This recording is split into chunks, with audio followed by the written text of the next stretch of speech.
فأنا ناصح لإخواني بالصدع بالحق تبيض وجوههم. السكوت في مسألة الحزبية يضرها، فاصدع بما تؤمر وأعرض عن المشركين.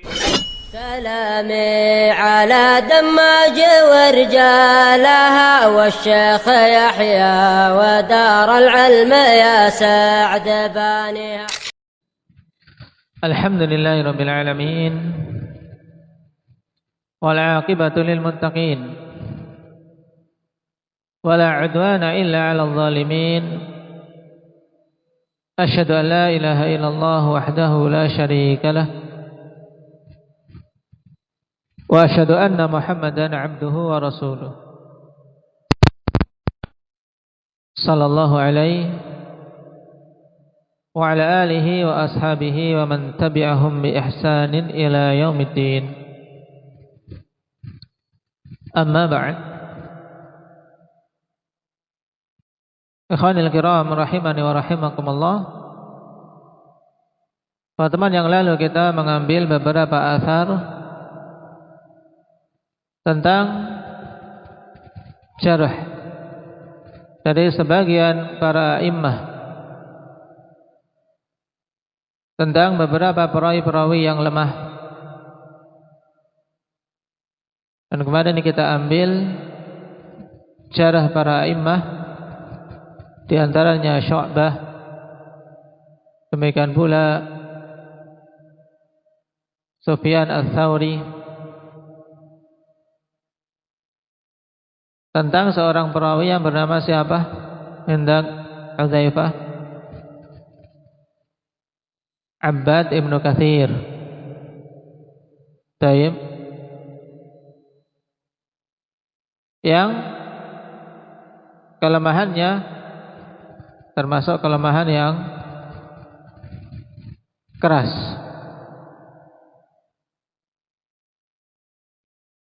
Juga dari Abdullah bin Mubarak yang meriwayatkan dari Syu'bah. Dan terkhusus yang terakhir kemarin berhubungan dengan asar dari Sufyan Ats-Tsauri tentang perawi yang lebih parah daripada Abbad Ibnu Katsir. Siapa itu? Yang lebih parah dari Abbad Ibnu Katsir. Siapa? Ismail? Muhammad Ibnu Sa'id? Siapa? Banyak Muhammad Ibnu Sa'id. Tapi ini Muhammad Ibnu Sa'id Al-Maslub. Nah, digelari Al-Maslub kenapa? Karena dia dihukum mati, disalib dengan sebab kezindikannya. Adapun nisbahnya, kawan, dia Muhammad bin Sa'id bin Hasan bin Qais Al-Asadi. Muhammad bin Sa'id bin Hasan bin Qais Al-Asadi digelari dengan Al-Maslub karena memang dia dihukum mati dengan sebab kezindikan, sebagaimana ditegaskan oleh Imam Ahmad rahimahullahu ta'ala. Perawi hadis-hadis maudhu', memalsukan hadis berapa? Berapa ribu inda Abdurrahman? 4.000. Dia palsukan hadis, ya kawan. Nah, palsukan hadis 4.000 atas nama Nabi sallallahu alaihi wasallam. Nah, padahal kedustaan satu kali saja atas nama Nabi sallallahu alaihi wasallam terancam dengan apa? Dengan persiapkan tempat duduk di neraka. Nah, makanya kemudian dihukum mati oleh siapa? Anda Kashfi? Abu Ja'far? Siapa yang menghukum mati Muhammad bin Sa'id Al-Maslub ini? Abu Ja'far Al-Mansur. Taib, Abu Ja'far Al-Mansur. Dan itu termasuk di antara amalan beliau yang bagus ketika menghukum mati seorang zindiq yang menyebarkan keburukan, kedustaan di tengah-tengah umat ini atas nama Nabi sallallahu alaihi wasallam.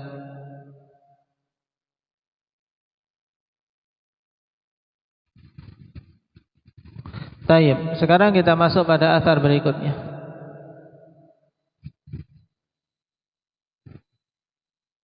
Qala al-Imam Muslim rahimahullahu taala fi muqaddimatihi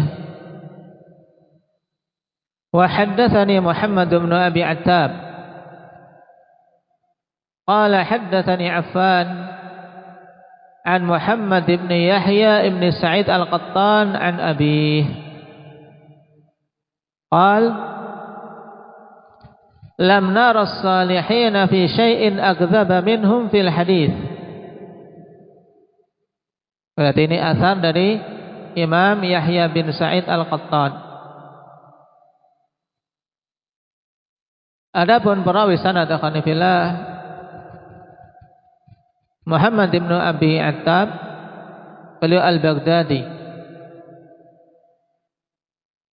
Nama dari Abu Attab yaitu Tarif. Berarti kalau dinisbahkan ke nama bapaknya Muhammad bin Tarif al-Baghdadi.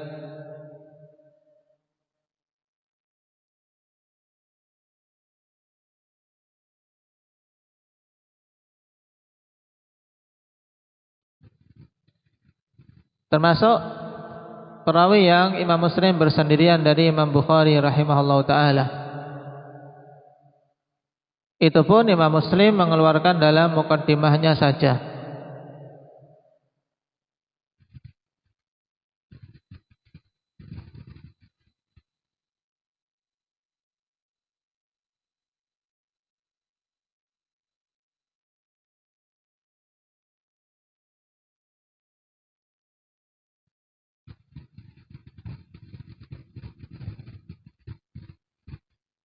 Dan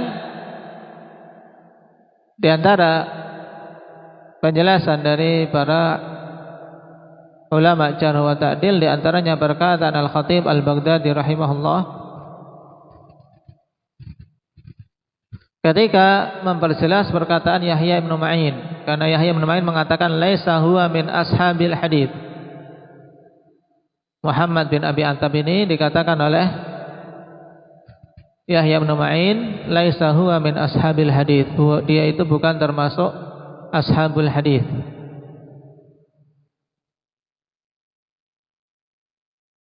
Maksudnya bagaimana? Kata Al-Khatib Al-Baghdadi, yakni lam yakun bil hafidh lil turuqi wal ilal. Maksudnya dia bukan seorang hafidh yang mencapai tingkatan hafidh, yang menghafal jalan-jalan periwayatan hadis dan ilah-ilah hadis. Karena untuk mencapai gelar ini akhwanifillah tentunya butuh keahlian. Wa amma sidqu wad dhabtu falam yakun madfu'an anhu. Adapun dari sisi kejujuran dan juga hafalan yang dia miliki dari sesuatu yang dia dengar, dhabt, maka itu sesuatu yang tidak ditolak darinya. Dalam artian dia dikenal kejujuran dan juga dari sisi hafalan ya hafal, cuman tidak sampai tingkatan hafidh yang memiliki hafalan sangat banyak. Baik.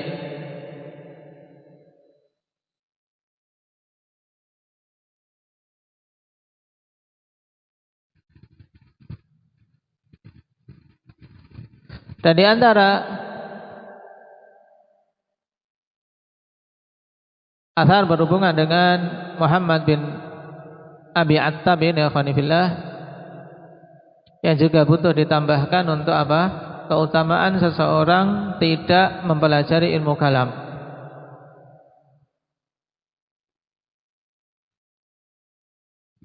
Ini ditambahkan di sana. Kenapa? Karena Muhammad ini akhwan termasuk dipuji karena dia sama sekali tidak bersentuhan dengan ilmu kalam. Menunjukkan saat itu seorang yang jauh dari ilmu kalam, seorang yang dipuji. Nah, memang kalau seorang terjerumus dalam ilmu kalam, ini musibah. Dikatakan oleh Imam Ahmad rahimahullah, mata wa la yu'rafu illa al-hadits, atau mata wa la ya'rifu illa al-hadits. Ya'rifu saja di dalam bentuk maklum.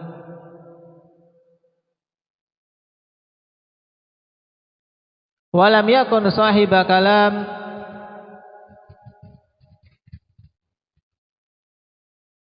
wa inni la aghbituh.